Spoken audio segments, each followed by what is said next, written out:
বিসমিল্লাহির রহমানির রহিম। আমার ছাদ বাগানে সবাইকে শুভেচ্ছা জানাচ্ছি। আমি ইকবাল বাহার। এটি আমার একটি মেক্সিকান আনার গাছ। এই গাছটির বয়স মোটামুটি 2 বছরের কাছাকাছি। তো আলহামদুলিল্লাহ, প্রথম বছর 2-3টি ফলন হয়েছিল, বাট আমি রাখিনি। তো এবার দেখা গেছে প্রায় 40টি ফলন এসেছে। আর মেক্সিকান আনার এত সুন্দর জাতের একটা আনার, আসলে এটি ভাষায় প্রকাশ করার মতো না। আনারটি এত সুন্দর হয়, এত সুন্দর মনোমুগ্ধকর কালার, যেটি আসলে অবাক করার মতো।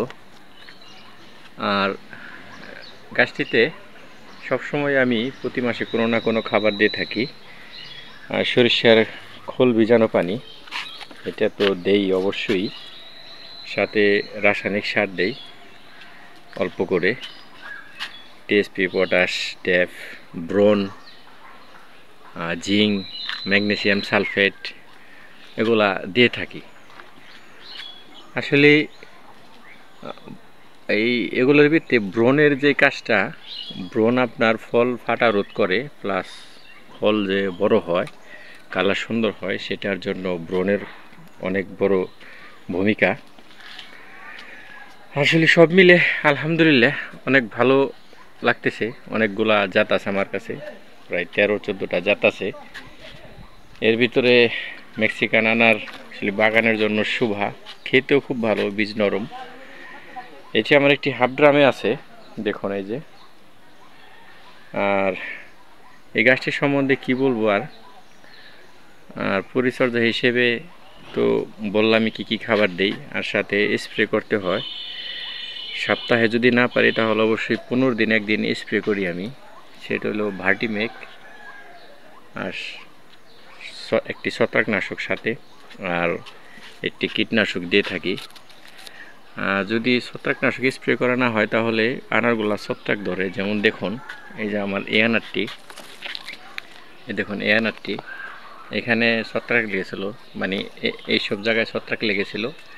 পরে আমি এখান থেকে কেটে ফেলে দিয়েছি, পরে এই আনারটি আমার ঠিক হয়ে গেছে। আসলে ছত্রাক একটি মারাত্মক রোগ আনারের জন্য। তো সবাই খেয়াল রাখবেন, যখন বৃষ্টি নামে তখন ছত্রাকনাশক, বৃষ্টির পর দিয়ে গাছ শুকিয়ে গেলে ছত্রাকনাশক স্প্রে করে দিবেন। তখন বৃষ্টির সময় প্রতি সপ্তাহে একবার ছত্রাকনাশক স্প্রে করে দিবেন, তাহলে ভালো হবে। আর ভার্টিমেকটা দিবেন মাকড়ে যেই ডালপালাগুলি, কচি পাতাগুলি খেয়ে ফেলে, তার থেকে সুরক্ষা দিবে।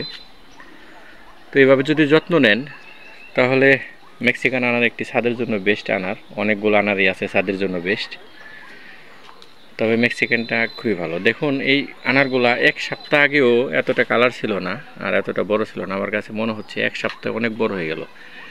তার মানে আমি আশা করি এই আনারগুলার বয়স 2 মাস, আর 2 মাস পরে আনারের সাইজ 350 গ্রাম হবে আমার আশা। বর্তমানে 150 গ্রামে প্লাস আছে, 150 থেকে 200 গ্রাম আছে আনারের সাইজ। আর 2 মাস গেলে এই আনারগুলার সাইজ হবে 350 গ্রাম, 300-350 গ্রাম। তো যাই হোক, ভালো থাকবেন ইনশাল্লাহ। আমার চ্যানেলটি সাবস্ক্রাইব করে দিবেন, সাবস্ক্রাইব করে পাশে থাকবেন, কারণ আমার আরেকটি চ্যানেল ছিল, সেটা আমার 1100 সাবস্ক্রাইব ছিল, সেই চ্যানেলটা আমার লস হয়ে গেছে যে কোনোভাবেই হোক। তো ঠিক আছে, ভালো থাকবেন, লাইক শেয়ার করবেন, কমেন্ট করবেন। সবাইকে ধন্যবাদ জানিয়ে শেষ করছি। আসসালামু আলাইকুম।